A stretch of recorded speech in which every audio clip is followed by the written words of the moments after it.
Hello बच्चों, मैं अंकित स्वागत करता हूं आपके अपने यूट्यूब चैनल लर्निंग टू अंकित। तो बताइए बच्चों, कैसे हैं आप। आई होप आप सब अच्छे होंगे। बच्चों, हम सब पढ़ने जा रहे हैं डॉक्टर राजेंद्र प्रसाद का जीवन परिचय। डॉक्टर राजेंद्र प्रसाद का जीवन परिचय लिखने से पेपर में आए तो आपको सर्वप्रथम पहले डॉक्टर राजेंद्र प्रसाद लिखना है। यानी कि आपको क्या लिखना है, डॉक्टर राजेंद्र प्रसाद हेडिंग डालना है, इससे मोटे मोटे अक्षर में डॉक्टर राजेंद्र प्रसाद। उसके बाद में आपको लिखना है जीवन परिचय। आपको उसके बाद में लिखना है जीवन परिचय। उसके बाद में क्या लिखना है, तो आपको लिखना है देश रत्न डॉक्टर राजेंद्र प्रसाद का जन्म सन 1884 ईस्वी में बिहार राज्य के छपरा जिले के जीरादेई नामक ग्राम में हुआ था। इनके पिता का नाम क्या था, तो इनके पिता का नाम महादेव सहाय था। यानी कि इनके पिता का क्या नाम था, तो महादेव सहाय था। इनका परिवार गांव के संपन्न और प्रतिष्ठित कृषक परिवारों में से एक था। यानी कि इनके जो परिवार था यह एक किसान के घर का ही था। यानी कि किसान जैसे हम सब हैं वैसे ही था। इन्होंने कोलकाता विश्वविद्यालय में एम ए LLB की परीक्षा उत्तीर्ण की। यानी कि एम ए तथा LLB की तैयारी इन्होंने कर रखी थी। ये प्रतिभा संपन्न और मेधावी छात्र थे। यानी कि इनका पढ़ने में मन बहुत लगता था और ये परीक्षा में सदैव प्रथम स्थान आते थे।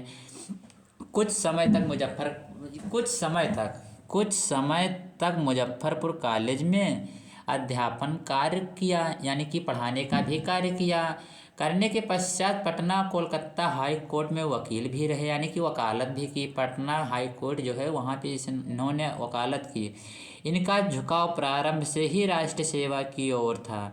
यानी कि ये अपने देशभक्ति को कभी नहीं बोलते थे। सन 1917 ईस्वी में गांधी जी के आदर्शों से यानी कि सिद्धांतों से प्रभावित होकर इन्होंने चंपारण के आंदोलन में सक्रिय भाग लिया। ये चंपारण आंदोलन जो महात्मा गांधी कर रहे थे तो उसमें इन्होंने बहुत सक्रिय भाग लिया और महात्मा गांधी की सेवा में भी जुट गया। और हमारे भारत देश की जो राष्ट्र सेवा थी उसमें भी इन्होंने अपना योगदान दिया और वकालत का काम छोड़ दिया। यानी कि आंदोलन में एक जब जुटे तो वहाँ पे अपना जो वकालत का कार्य था इससे पूर्ण रूप से नहीं कर पाए। ये 3 बार अखिल भारतीय कांग्रेस के सभापति तथा भारत के संविधान का निर्माण करने वाली सभा के सभापति चुने गए हैं। बच्चों, ये 3 बार सभापति जो भारत का निर्माण करने वाली सभापति को चुने गए हैं। इनकी प्रतिभा, कर्तव्य निष्ठा, ईमानदारी और निष्पक्षता से प्रभावित होकर इनको भारत का गणराज्य का प्रथम राष्ट्रपति बनाया गया। यानी कि हमारे भारत देश का प्रथम राष्ट्रपति कौन, तो माननीय श्री डॉक्टर राजेंद्र प्रसाद जी हमारे यहाँ के प्रथम राष्ट्रपति रह चुके हैं। इस पद को ये सन 1952 से 1962 ईस्वी तक सुशोभित करते रहे। किस पद को, तो यानी कि राष्ट्रपति वाले पद को इन्होंने 1952 में ग्रहण किया और 1962 तक इन्हें सुशोभित किया। यानी कि उस गद्दी पर विराजमान रहे। भारत सरकार ने उनकी महानताओं के सम्मान स्वरूप देश की सर्वोच्च उपाधि यानी कि भारत रत्न से सन 1962 ईस्वी में इनको अलंकृत किया।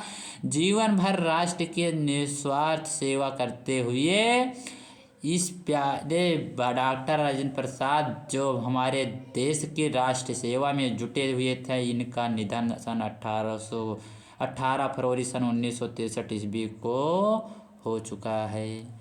बच्चों, ये भले ही ना रहें लेकिन इनकी जो काम वाली बात है वो हमारे शरीर में हमेशा विराजमान रहेगी।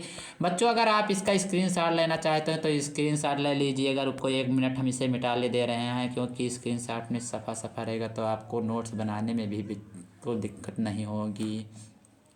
बच्चों, आपको पेपर में ऐसे सेम टू सेम लिखना कराना। हम उतना ही शब्द लाए हैं जितना गिन चुन के आपको पेपर में लिखना है। आपको कुछ दूसरा नहीं लिखना, आपको इतना ही लिखना है। बच्चों, अब हम पहुंचते हैं रचनाएं यानी कि डॉक्टर राजेंद्र प्रसाद की रचनाएं कुछ हैं उसे भी पढ़ते हैं। डॉक्टर राजेंद्र प्रसाद की प्रमुख रचनाएं इस प्रकार है। यानी कि जो रचना इनकी इम्पोर्टेंट हो उसे ही हम लाए हैं। इनका रचना हम देखते हैं क्या है। तब भारतीय शिक्षा और संस्कृत इनकी 1-2 रचना हो गई। बापू जी के कदमों में यानी कि बापू जी को बहुत मानते थे। मेरी आत्मकथा के भी लेखक इन्हें यही हैं। चंपारण में महात्मा गांधी यानी कि महात्मा गांधी को बहुत मानते थे। महात्मा गांधी जी की देन यानी कि गांधी के द्वारा इन्हें कुछ दिया गया वो भी इन्होंने अपने पुस्तक में लिखा।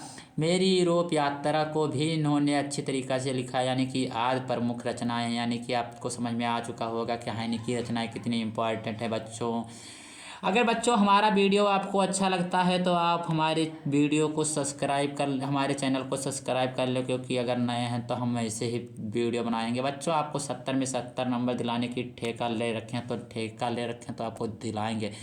बच्चों अगर आप क्या नाम है जीवन परिचय लिखते हैं, अगर आप जीवन परिचय लिखते हैं और वहाँ पे आप जीवन परिचय लिख देते हैं और उनकी रचना लिख देते हैं, अगर इस साहित्य में स्थान नहीं लिखते हैं तो आपका नंबर जो कॉपी चेक करने वाला होता है वो काट लेता है। लेकिन आपको हमें आप लर्निंग टू अंकित चैनल पर पढ़ने आपको कुछ छोड़ना नहीं है।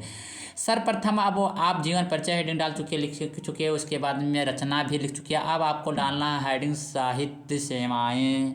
क्या डालना है? साहित्य में स्थान डालना है। साहित्य में स्थान एक आपको मोटी हेडिंग बीच में डालनी होगी।